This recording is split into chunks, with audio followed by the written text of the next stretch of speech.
Hello friends. स्वागत है आप सबका आपके अपने चैनल रंजन स्टडी में। आज हम लोग प्रैक्टिस सेट नंबर 7 देखेंगे। तो चलिए आइए देखते हैं प्रैक्टिस सेट नंबर 7। स्टार्ट करते हैं पहले क्वेश्चन से। सूर्य जिस पर्वत के पीछे निकलता है वाक्यांश के लिए एक शब्द होगा। तो इसका क्या हो जाएगा फ्रेंड्स? इसका हो जाएगा आपका ऑप्शन नंबर सी, उद्याचल। क्या हो जाएगा? उद्याचल। चलिए अगला देख लेते हैं। अगला है दिए गए शब्द का समानार्थी शब्द बताइए।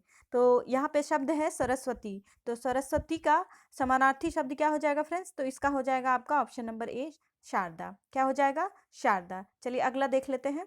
याद रखिएगा, दिए गए वाक्यांश के लिए शब्द दीजिए जिसका दमन करना कठिन हो। जिसका दमन करना कठिन हो, इसके लिए बताइए फ्रेंड्स क्या हो जाएगा? तो इसका हो जाएगा आपका ऑप्शन नंबर सी, दुर्दम्य। क्या हो जाएगा? दुर्दम्य। अगला है साधारण का विलोम शब्द होगा। तो साधारण का विलोम शब्द क्या हो जाएगा फ्रेंड्स? तो इसका हो जाएगा आपका ऑप्शन नंबर ए, विशिष्ट। क्या हो जाएगा? विशिष्ट।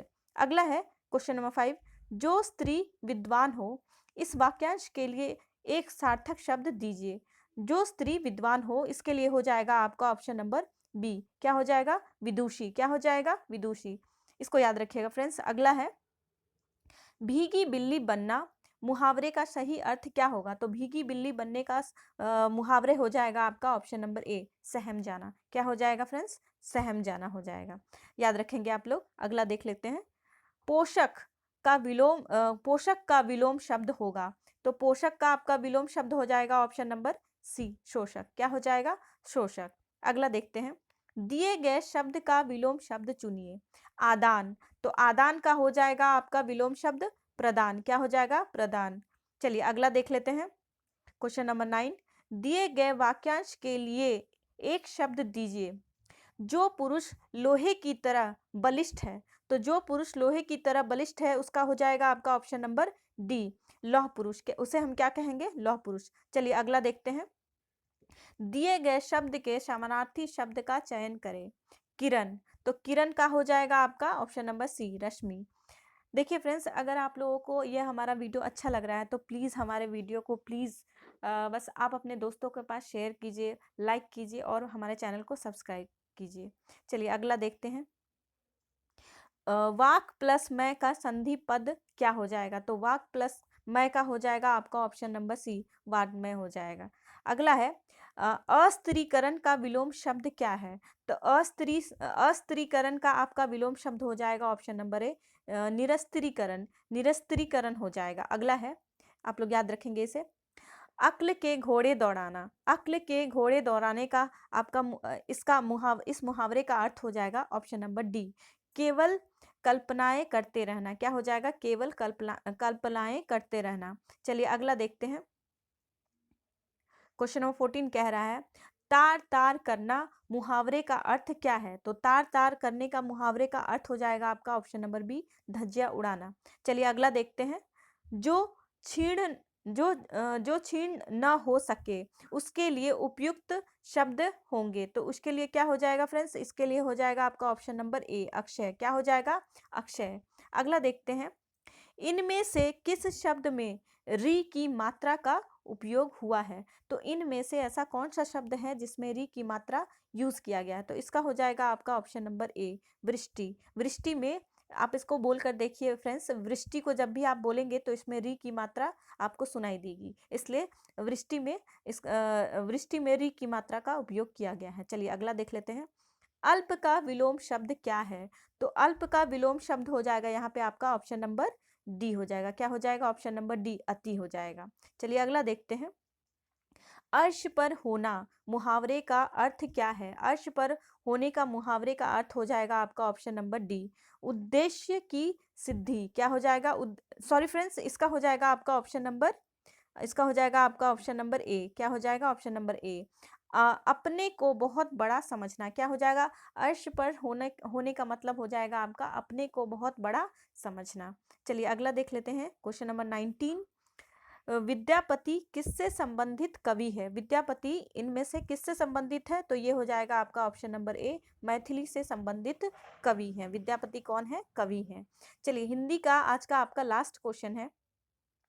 दाम सवारे काम, इस लोकोक्ति का अर्थ क्या है? तो दाम सवारे काम, इस लोकोक्ति का अर्थ हो जाएगा आपका ऑप्शन नंबर बी, पैसा सब काम करता है। पैसा क्या करता है? तो पैसा सब काम करता है। अगला है फ्रेंड्स आपका जीके जीएस का 20 क्वेश्चंस, चलिए आइए उसे भी देख लेते हैं। भारत में प्रथम स्टॉक एक्सचेंज किस वर्ष में स्थापित हुआ था? तो बताइए फ्रेंड्स, स्टॉक एक्सचेंज जो है वो भारत में पहली बार कब एस्टैब्लिशमेंट किया गया था इसका? तो इसका हो जाएगा आपका ऑप्शन नंबर बी, 1875 में। कब किया गया था? 1875 में। चलिए अगला देखते हैं।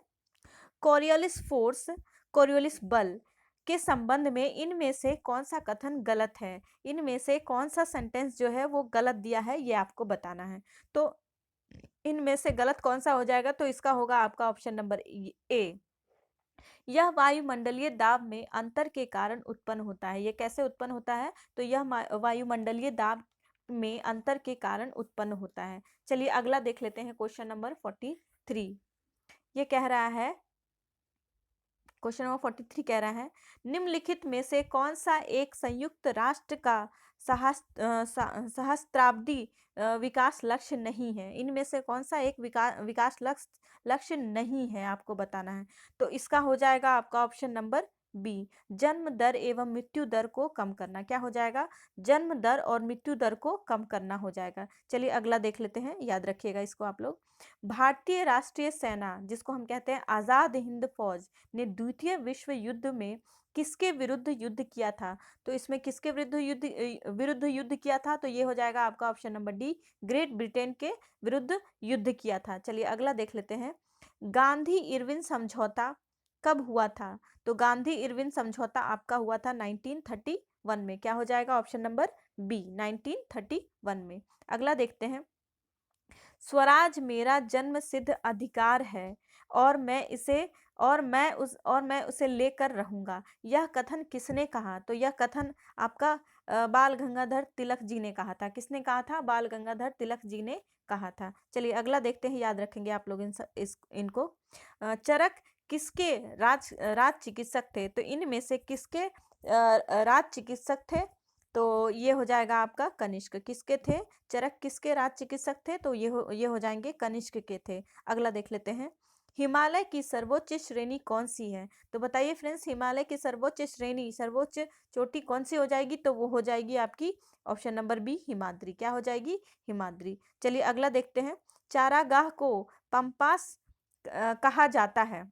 तो आपको यहाँ पे बताना है कि ग्रासलैंड, पंपास ग्रासलैंड कहाँ है, ये कहाँ पाया जाता है? तो पंपास ग्रासलैंड आपका दक्षिण अमेरिका का हो जाएगा, दक्षिण अमेरिका का हो जाएगा। दक्षिण अमेरिका में जो घास के मैदान है उसी को हम क्या कहते हैं? पंपास कहते हैं। चलिए अगला है। देशी रियासतों के एकीकरण का श्रेय किसको जाता है? तो देशी रियासतों के एकीकरण का श्रेय आपका जाता है सरदार वल्लभ भाई पटेल को। किसे जाता है? सरदार वल्लभ भाई पटेल को। अगला देखते हैं। भारतीय संविधान की प्रारूप समिति के अध्यक्ष कौन थे? तो इसके अध्यक्ष हो जाएंगे आपके डॉक्टर भीमराव अंबेडकर। तो ऑप्शन नंबर ए हो जाएगा। क्या हो जाएगा? डॉक्टर भीमराव अंबेडकर। चलिए अगला देखते हैं। मेजर ध्यानचंद खेल रत्न पुरस्कार 2021 पैरा शूटिंग में किसे दिया गया था? तो पैरा शूटिंग में इसे किसे दिया गया था? ये हो जाएगा आपका option number A, Manish Narwal. किसे दिया गया था? तो मनीष नरवाल जी को दिया गया था। अगला देख लेते हैं। 75वें संतोष ट्रॉफी खिताब का विजेता कौन है? तो 75वें संतोष ट्रॉफी खिताब का विजेता हो जाएगा आपका केरल। क्या हो जाएगा? केरल। अगला देखते हैं। अंग्रेजी शब्द विजिलेंस का हिंदी रूप क्या है? तो अंग्रेजी शब्द यहाँ पे विजिलेंस जो दिया है उसको हम हिंदी में क्या कहते हैं? तो इसको हम हिंदी में सतर्कता कहते हैं। क्या कहते हैं? सतर्कता कहते हैं। चलिए अगला देख लेते हैं। भारतीय दंड संहिता, इंडियन पीनल कोड मूल रूप से किस वर्ष लाया गया था? तो इंडियन पीनल कोड आपका लाया गया था, कब लाया गया था? तो ये आपका लाया गया था 1860 में, 1816 ईस्वी में लाया गया था। अगला देखते हैं, याद रखेंगे इस क्वेश्चन को आप लोग। ऑक्सीजन के बाद सबसे अधिक उपलब्ध मूल तत्व कौन सा है? तो यहाँ पे बताना है फ्रेंड्स आप लोगों को, ऑक्सीजन के बाद, ना कि ऑक्सीजन पहला यहाँ नहीं पूछा है, यहाँ पे दूसरे नंबर का पूछ रहा है कि ऑक्सीजन के बाद जो तत्व है, कौन सा ऐसा तत्व है जो ऑक्सीजन के बाद सबसे ज़्यादा नंबर में पाया जाता है। तो ये हो जाएगा आपका ऑप्शन नंबर ए, सिलिकॉन। क्या हो जाएगा? सिलिकॉन। सिलिकॉन आपका यहाँ पे 27.69% पाया जाता है। उसके बाद आपका पाया जाता है एल्यूमिनियम, जो कि 8.007% पाया जाता है। उसके बाद आपका आयरन पाया जाता है, जिसको हम लोहा कहते हैं, 5.04% पाया जाता है। चलिए अगला क्वेश्चन देख लेते हैं। Question number 57। सॉरी फ्रेंड्स, यहाँ पे क्वेश्चन गलत लिखा हुआ है, व्यक्तिकरण नहीं होगा, यहाँ पे व्यतिकरण हो जाएगा। क्या हो जाएगा? व्यतिकरण। इसको आप लोग देख लीजिएगा। व्यतिकरण की घटना हो सकती है, तो व्यतिकरण की घटना सभी तरंगों में हो सकती है। कहाँ हो सकती है? तो व्यतिकरण की घटना जो है वो सभी तरंगों में हो सकती है। चलिए अगला देख लेते हैं। गुरुत्वाकर्षण नियम की परिभाषा किसने दी थी? तो गुरुत्वाकर्षण की परिभाषा, नियम का परिभाषा किसने दिया था? तो इसका हो जाएगा आपका option number A, Isaac Newton. क्या हो जाएगा? Isaac Newton. अगला है डियोडिनम किसका भाग है? तो डियोडिनम किसका भाग हो जाएगा फ्रेंड्स? तो ये हो जाएगा आपका छोटी आंत, जिसको हम कहते हैं स्मॉल इंटेस्टाइन। क्या कहते हैं? Small intestine. चलिए आज का आखिरी क्वेश्चन देख लेते हैं। अमीबा में नहीं होता है, तो इन चारों ऑप्शन में से अमीबा में क्या नहीं होता है फ्रेंड्स? तो इसका हो जाएगा आपका ऑप्शन नंबर ए, कंकाल, जिसको हम कहते हैं स्कल। स्कल, अमीबा में स्कल जो है वो नहीं पाया जाता है, बाकी जनन, गमन और पाचन ये तीनों पाया जाता है। थैंक यू फ्रेंड्स, आज के लिए बस इतना ही। मिलते हैं नेक्स्ट वीडियो में।